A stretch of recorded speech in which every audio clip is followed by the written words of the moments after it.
So Al, we're back at Eurotech in your shop, and we're talking about getting ready for the spring, and your top 7 items to watch for or to stay on top of when you get ready for that first ride of the year. Number 2 was battery. So what are we talking about when we talk about battery maintenance? Because hopefully we've had it on a battery tender all winter long. Yeah. So what's involved in terms of putting it back in the bike or taking it to the next level?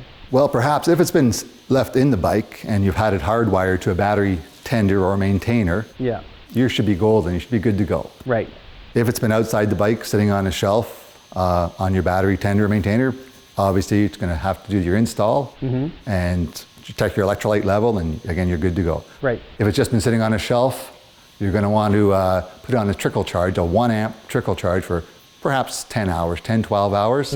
Again, having checked the electrolyte level before putting it on the charger. Right. And then you should be able to install it and it should be good to go then. Okay. So let's assume we don't have a dry cell battery, we've got something with fluid in it. If we do have to top it up, definitely stay away from tap water, right? Exactly, yeah. You're going to want to get a small jug of distilled water and get it up. And usually those batteries always have 2 lines, a minimum, maximum. Yeah. If you're going to charge it immediately after putting distilled water in it, leave a little bit of space. Don't put it right to the maximum because it's going to start bubbling and boiling, and you don't want to create a mess on whatever surface you're charging it on. So right. Again, it's pretty obvious that it's very corrosive, the battery acid. So yeah, be careful not to get any of that on anything that you care about. Yeah, your clothes. Exactly. And any shirts with lots of little holes in them. Yeah. You talked about putting the battery back in the bike. Perhaps you took it out for the winter and took it down into the basement or something. Putting it back in, is it important to reconnect that drain? Yes, absolutely. Not only reconnect it, but check its routing. Make sure that over pulling it out, you didn't pull it up too high and have it draining somewhere where it's not supposed to. Because if it does vent a little bit of electrolyte out, you certainly don't want that going on any of your framework or any of the motorcycle components at all. So, right.